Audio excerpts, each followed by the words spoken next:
भक्त गौरव आज आपको वाल्मीकि रामायण अयोध्या कांड में राम कथा में आज भरत का भारद्वाज से मिलते ही अयोध्या को लौटाना, यह कथा कहूँगा। आप उसको ध्यानपूर्वक सुनें और इस चैनल को लाइक करें, सब्सक्राइब जरूर करें। सुनिए। तदनंतर श्री रामचंद्र जी की दोनों चरण पादुकाओं को अपने मस्तक पर रखकर भरत शत्रुघ्न के साथ प्रसन्नतापूर्वक रथ पर बैठे। वशिष्ठ, वामदेव तथा दृढ़तापूर्वक उत्तम व्रत का पालन करने वाले जवाली आदि सब मंत्री जो उन उत्तम मंत्रणा देने के कारण सम्मानित थे, आगे आगे चले। वे सब लोग चित्रकूट नामक महान पर्वत की परिक्रमा करते हुए परम रमणीय मंदाकिनी नदी को पार करके पूर्व दिशा की ओर परिस्थित हुए। उस समय भरत अपनी सेना के साथ सैकड़ों प्रकार के रमणीय धातुओं को देखते हुए चित्रकूट के किनारे से होकर निकले। चित्रकूट से थोड़ी ही दूर जाने पर भरत ने वह आश्रम देखा जहाँ मुनिवर भरद्वाज निवास करते थे। अपने कुल को आनंदित करने वाले पराक्रमी भरत महर्षि भरद्वाज के उस आश्रम पर पहुंचकर रथ से उतर पड़े और उन्होंने मुनि के चरणों में प्रणाम किया। उनके आने से महर्षि भरद्वाज को बड़ी प्रसन्नता हुई और उन्होंने भरत से पूछा, तात, क्या तुम्हारा कार्य संपन्न हुआ? क्या श्री रामचंद्र से भेंट हुई? बुद्धिमान भरद्वाज के इस प्रकार पूछने पर धर्मवत्सल भरत ने उन्हें इस प्रकार उत्तर दिया, मुने, भगवान श्री राम अपने पराक्रम पर दृढ़ रहने वाले हैं। मैंने उनसे बहुत प्रार्थना की, गुरुजी ने भी अनुरोध किया। तब उन्होंने अत्यंत प्रसन्न होकर गुरुदेव वशिष्ठ से इस प्रकार कहा, मैं 14 वर्ष तक वन में रहूं, इसके लिए मेरे पिताजी ने जो आज्ञा कर दी थी उनकी उस प्रतिज्ञा का ही मैं यथार्थ रूप से पालन करूंगा।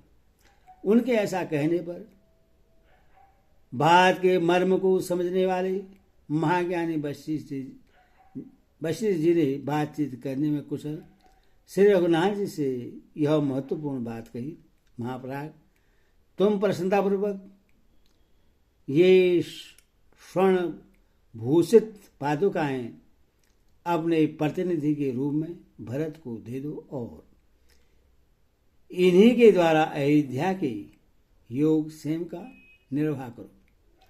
गुरु वशिष्ठ के ऐसा कहने पर पूर्वाभिमुख खड़े हुए रघुनाथ जी ने अयोध्या के राज्य का संचालन करने के लिए ये दोनों स्वर्ण भूषित पादुकाएं मुझे दे दी।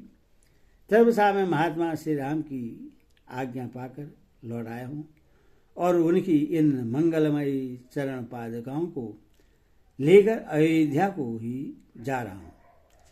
महात्मा भरत का यह शुभ वचन सुनकर भरद्वाज मुनि ने यह परम मंगलमय बात कही, भरत, तुम मनुष्य में सिंह के समान वीर तथा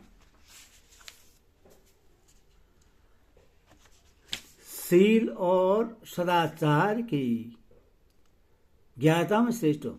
जैसे जल नीची भूमि वाले जलाशय में सब ओर से बहकर चला आता है, उसी प्रकार तुम में सारे श्रेष्ठ गुण स्थित हैं। यह कोई आश्चर्य की बात नहीं है। तुम्हारे पिता महाभाव राजा दशरथ सब प्रकार से ओरियण हो गए, जिनके तुम जैसा धन प्रेमी एवं धर्मात्मा पुत्र है। उन महाज्ञानी महर्षि के ऐसा कहने पर भरत ने हाथ जोड़कर उनके चरणों का स्पर्श किया। फिर वे उनसे जाने की आज्ञा लेने को उद्यत हुए।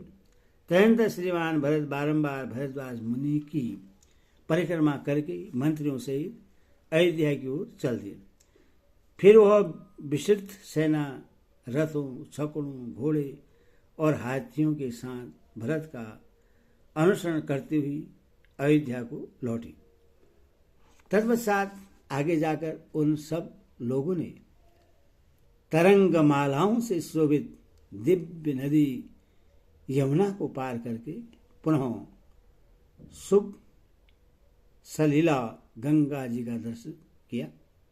फिर बंधु बांधवों और सैनिकों के साथ मनोहर जल से भरी हुई गंगा के भी पार होकर वे परम रमणीय सिरगबेरपुर में जा पहुंचे। सिरगबेरपुर से ही प्रस्थान करने पर उन्हें पुनः अयोध्यापुरी का दर्शन हुआ, जो उस समय पिता और भाई दोनों से विहीन थी। उससे देखकर भरत ने दुख से संतप्त हो सारथी से इस प्रकार कहा, सारथी सुमंत जी, देखिए अयोध्या की सारी शोभा नष्ट हो गई है, अतः यह पहले की भांति प्रकाशित नहीं होती है। इसका यह सुंदर रूप व आनंद जाता रहा। इस समय यह अत्यंत दीन और नीरव हो रही है।